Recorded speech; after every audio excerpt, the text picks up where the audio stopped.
안녕하세요. 사업가 레카 언니입니다. 오늘 소개해드릴 책은 이 책입니다. 제가 좋아하는 김세희 작가님의 추천 책이기도 하고요. 그래서 한번 살펴봤는데 저는 이 책을 4번 정도 읽었거든요. 근데 이 작가분이 아무 생각하지 말고 3번을 읽어보고 이 책에 대해서 판단을 하라고 하셨는데 책의 제목처럼 정말 절제가 우리의 삶 가운데 얼마나 중요한지를 알 수 있는 대목이었어요.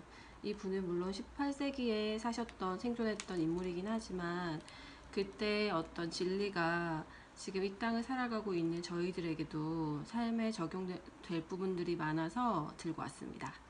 먼저 이 작가분을 좀 잠깐 소개를 해드리면 일본의 대사상가이자 운명학자로 지냈었고요.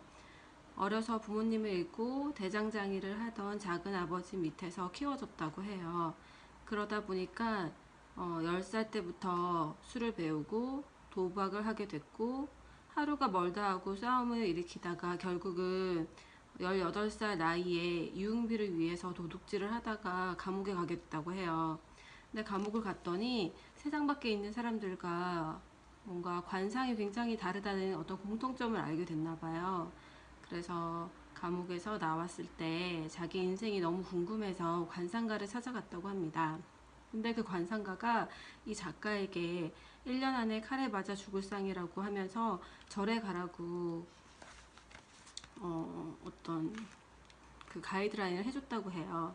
그래서 이 말을 듣고 가까운 그 절에 갔는데 거기 절에 있던 주지 스님이 되는 일은 아주 힘든 일이라고 하면서 1년 동안 보리와 흰 콩으로만 식사를 하고 나서 다시 돌아오라고 했대요. 절의 주지 스님의 말씀처럼 그 1년을 정말 열심히 보리와 흰 콩만을 먹고 술도 끊고 그 1년을 버텼다고 합니다. 물론 1년을 무사히 넘기고 절로 다시 들어왔는데 갑자기 너무 궁금했대요. 그래서 이제 관상가를 찾아갔다고 하는데 그 관상가가 그 여기 있는 남북 그 작가를 보면서 완전히 상이 바뀌었다고 큰 덕을 쌓은 건지 아니면 사람의 생명을 구했는지를 물어봤다고 해요. 그래서 생명을 구한 일은 없지만 그 스님의 말씀에 따라서 보리와 흰 콩만 먹고 1년을 살았다고 그렇게 말을 했더니 거기 있는 관상가가 식사를 절제하는 것이 큰 은덕을 쌓았다면서 그게 당신의 삶을 구했다면서 이런 말을 했다고 합니다. 그래서 어린 그 남복군은 출가보다는 관상가가 되겠다는 어떤 결심을 하고 전국을 돌아다닌다고 해요. 그래서 처음에는 3년간 죄송합니다. 3년간 사람의 얼굴 모양을 연구했고요. 그리고 나머지 또 3년은 목욕탕에서 일하면서 사람의 어떤 벗은 모습을 보면서 관찰을 했다고 해요. 그리고 마지막 3년은 화장터의 인부로 일하면서 죽은 사람의 어떤 골격이라든지 상을 연구하면서 9년의 어떤 시간을 보내고 관상가로 세상에 알려지게 됐다고 합니다. 보려고 하는데 먼저 이 책의 특징이 약간 일문일답처럼 질문을 하고 거기에 대한 어떤 작가의 어떤 그런 답변이 있는데 그런 몇 가지를 한번 꽂아 보려고 해요. 먼저 아직 성공했다고 할 수는 없지만 그래도 지금까지는 탄탄대로를 달려왔습니다. 그런데 큰 성공의 문턱에서 일이 자꾸 어긋납니다. 왜 성공의 문턱에서 자꾸만 주저앉는 걸까요? 라는 어떤 질문을 했더니 이 작가분의 답변이 아직 성공을 이루지 못했다고 했지요.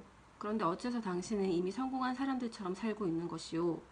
그러면서 성공이 오지 않았다고 안타까워한다니 부끄러운 줄 아시오. 혼신을 다해 스스로 선택한 길에서 큰 성공을 이룬 사람들을 잘 보면 그 사람들은 성공을 이룬 후에도 이 질문했던 사람이 약간 취미생활이 좀 고급이었어요.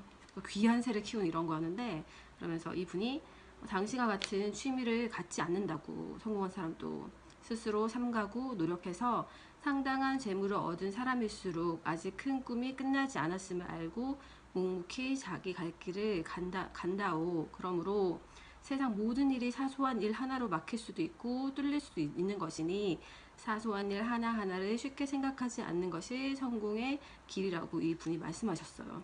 그러니까 우리는 약간 성공을 했다고 그 안주할 때 그 안주하는 그 마음의 그 틈을 이용해서 정말 맛만 보고 나락으로 떨어질 수 있기 때문에 항상 그 근신하면서 조심조심 그 삶을 살펴볼 필요가 있는 것 같아요. 그리고 어떤 분이 또 질문을 했죠.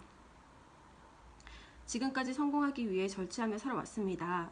그러나 요즘 와서 운이 점점 나빠져서 아주 가난하게 되었습니다.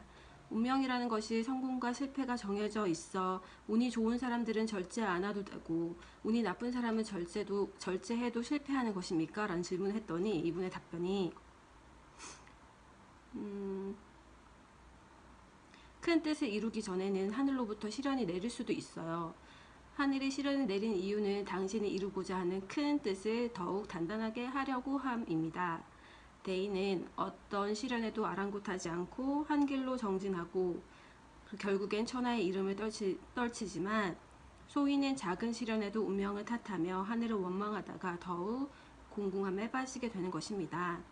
절제를 엄중히 지켜서 때를 기다려야 합니다. 운이라는 글자는 세상이 돌고 있음을 알려주고 있소. 언젠가는 자신에게 때가 온다는 것이니 성공의 운명을 가진 사람은 때를 기다림에 있어 절제를 최우선으로 하는 게 중요합니다. 성공과 실패는 다 스스로 하는 바에 따라 생기는 것입니다. 작은 실패에 마음을 뺏겨 정신 상태가 해이해지면 성공의 때가 와도 알아차리지 못하고 허송세월을 보내게 됩니다. 큰 뜻을 이루기 위해 절제하는 사람에게 어려움은 일시적인 것이고 즐거움이 지나치면 괴로움이 끝나면 즐거움이 오는 것이 하늘의 이치입니다.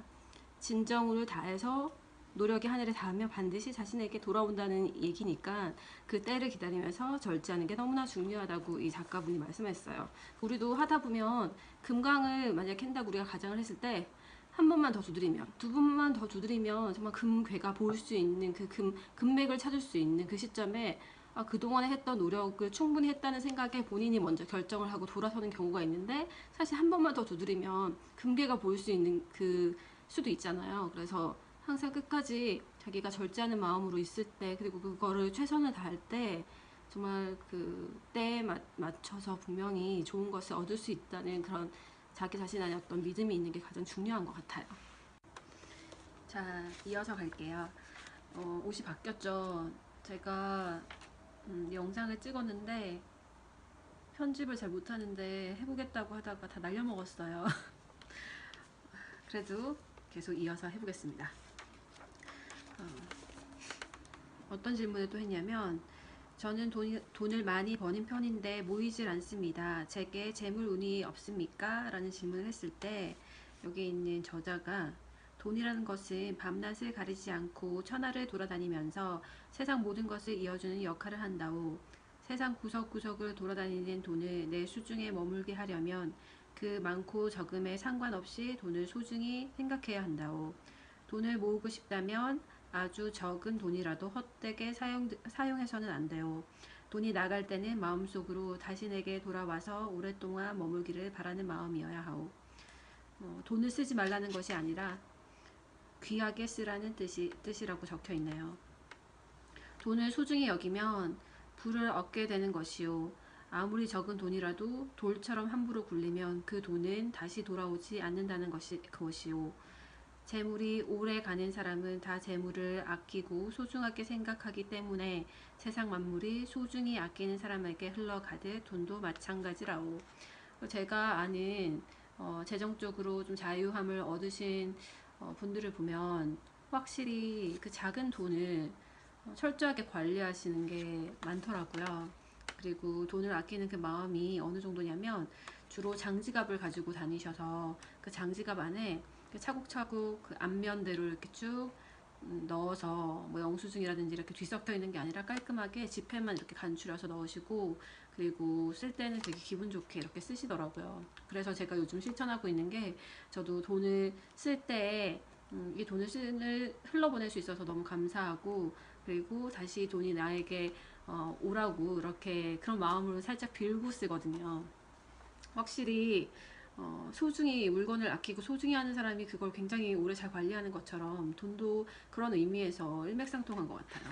그리고 또 어떤 질문을 했냐면, 새로운 일을 시작했습니다. 이 직업에서 크게 성공하는 길을 알려주십시오 라는 질문을 했는데, 거기에 대한 저자의 답변이, 새로 시작한 사람은 열심히 배우는 것이 본분입니다. 본분을 잃지 않는 것이 출발점입니다. 성공하길 바란다면 선택한 직업에 전념하고 생활을 엄중히 절제해야 합니다. 쾌락을 성공과 바꿀 때 크게 성공할 수 있습니다. 아무래도 절제하는 그 삶에서 여기 초심자가 질문을 한 거니까 시작에는 굉장히 열심히 그 일에 집중을 해야겠죠. 그렇지만 성공을 했다 그래서 흐트러지는 자세를 보이는 게 아니라 항상 그 목표를 향해서 초심을 잃지 않고 계속 그 목표를 바라보면서 자기 점검을 하는 그 절제의 삶을 사는 게 굉장히 중요하다고 이 저자가 글을 쓰는 것 같아요. 그리고 또 다른 질문이 평생 열심히 일했습니다만 겨우 먹고 살 만큼 재물을 모았습니다. 더 모을 수 있는 방법이 없을까요? 라는 질문에 이 저자가 답을 해주기를 사람들이 재물을 많이 모으는 유일한 방법은 절제를 지키고 자신이 얻은 이익을 다른 사람에게 나누어 주는 일입니다. 절제를 지키고 자기가 얻은 이익과 지혜를 사람들에게 나누어 주다 보면 이것들이 천지에 가득 차게 됩니다. 가득 찬 것은 반드시 자신에게 돌아옵니다. 점차 자신의 성공 그릇을 늘리게 되는 것이지요. 이렇게 나눈 복이 다시 돌아와서 유복하게 되는 게 세상의 이치입니다. 내가 뭔가를 얻고자 하며 사실 베푸는 게 굉장히 더 중요해요. 사실 그렇다고 해서 목적의식을 가지고 내가 받아내야겠으니 너한테 주겠다 이런 건 아니지만 남을 위해서 아낌없이 준다면 그게 정말 진심이라면 그게 크지 않아도 상관없는 것 같아요. 정말 진심을 다해서 작은 것 하나라도 베풀고 그렇게 하다 보면 그것들이 쌓여서 반드시 그게 시기와 모양은 좀 다르겠지만 언젠가는 그게 저에게 돌아온다고 저도 믿고 있거든요. 그래서 우리가 어떤 선한 일을 할 거면 되게 기분 좋게 정말 진심을 다해서 그 사람을 축복해주고 나눌 수 있는 그런 넉넉한 마음이었으면 좋겠습니다. 그리고 이제 마지막 질문을 제가 여기에서 다룰까 해요. 저는 젊을 때 열심히 노력하여 큰 재물을 얻었습니다. 어떻게 하면 이것을 지키고 키워 나갈 수 있겠습니까? 라는 질문의 답변은요. 부자가 가난함을 알면 재물의 시작과 끝을 다 아는 사람이므로 망하는 일이 없습니다. 이렇게 복을 불러들인 사람은 아랫사람에게 인자하고 윗사람에게는 공손합니다. 절대로 교만하지 않기 때문에 가세가 기우는 일은 없습니다. 부귀는 사방에 가난이 모여서 생긴 것입니다. 가난이 부귀의 근본이니 성공하고자 하는 사람은 가난함이 그 근본임을 명심하며 살아야 합니다. 미천할 때를 잊지 않고 아랫사람을 대하면 자연스럽게 부귀는 늘어납니다. 아랫사람을 자식같이 생각하면 아랫사람 또한 최선을 다하는 것이 세상의 이치입니다. 아랫사람이 힘들 때는 여동생을 대하듯 위로하고 병이 들었을 때는 자식같이 품어 보살피고 항상 위아래 구별 없이 사랑을 실천해야 합니다. 그리고 자신의 절제를 위해서 술을 금하고 있다 할지라도 아랫사람들까지 똑같은 절제를 시켜서는 안 됩니다. 절제는 오직 자기 자신만이 할 수 있는 것임을 명심해야 합니다. 내가 오늘 고기를 끊고 이제 채식 위주의 어떤 식단을 짰다고 해서 그거를 남들에게 또 아랫사람한테 강요하면 안 되겠죠. 그런 어떤 절대적인 잣대는 자기 자신에게 되는 게 너무 중요한 일인 것 같아요. 그래서 저자가 특별히 절제는 남한테 겨냥하는 것이 아니라 오직 자기 자신에게 있다고 말을 하네요. 아랫사람에게 음식을 베풀더라도 자신은 세끼 식사 이외에는 먹지 않는 절제 생활을 하면 지금보다 더 크게 가훈을 일으키게 될 겁니다. 여기 그동안 다루었던 거는 어떤 삶 속에서의 어떤 절제의 삶이라면 그 뒤에는 연장선상에 음식에 대한 어떤 절제 부분들이 나오거든요. 그래서 월드스타 B씨가, 가수 B씨가 이 책을 추천했던 적을 저도 알고 있거든요. 그래서 음식의 절제함이 또 삶에서 얼마나 중요한지를 이 저자가 다루는데 제가 기회가 되면 다음번에 다시 이 책을 가지고 오려고 합니다. 늘 부족하지만 그래도 우리에게 서로 좋은 것들을 취하고 이 진심이 전해졌으면 좋겠어요. 저는 나이와 상관없이 환경과 상관없이 서로가 성장하기를 바라는 그런 사람이고 그런 채널이 되었으면 좋겠거든요. 그래서 오늘 하루도 절제하는 삶을 살면서 그걸 자기 자신에게 잣대를 대고 목표를 향해서 매진하는 오늘 하루가 되었으면 좋겠어요. 그러면 오늘도 잘 보내시고 성장하는 오늘 하루가 되었으면 좋겠습니다. 감사해요. 또 만나요. 구독 버튼 눌러주세요. 안녕.